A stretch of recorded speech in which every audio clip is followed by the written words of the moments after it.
Welcome back, everyone. 2008 Pulitzer Prize winner Preston Ganaway recently visited the Scenic City. She was part of an art exhibit at the Hunter Museum. While here, the artist took some time to share her storytelling techniques from students from the Chattanooga Center for Creative Arts Visual Arts class. News 12's David Moore was there taking notes and gives us another example of what is right with our schools.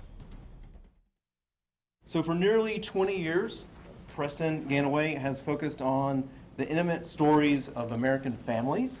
Preston Ganaway, who was the 2008 recipient of the Pulitzer Prize for photography. We're really privileged to have her here sharing some of her work and insight about being a professional photographer and artist to our visual art majors. So I work on long-term projects that I do for myself, usually my own ideas, and usually I kind of fund it myself.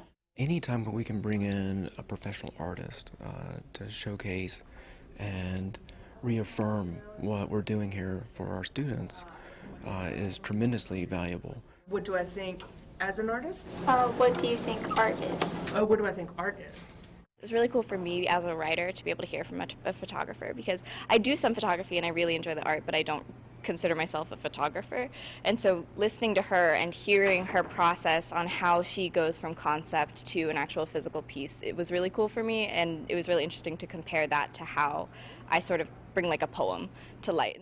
And I saw these girls walking down the street, this was Halloween, and I pulled my car over so fast. Her photography is beautiful and just really inspiring, and I really look up to that, and I want to be an inspiring photographer.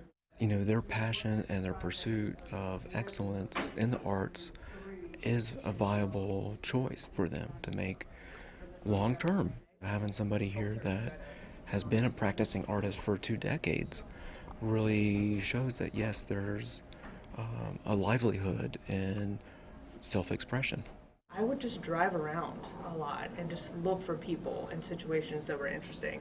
It doesn't always have to be this elevated masterpiece that so many of our students are familiar with through their studies. This is somebody telling the story of an everyday person, a neighbor, maybe a stranger that they become friends, and that's a powerful message for our students as well. If you have an idea for a story, go to our website, WDEF.com. Look for the icon that says What's Right with Our Schools, and you will find a link to post your story idea there.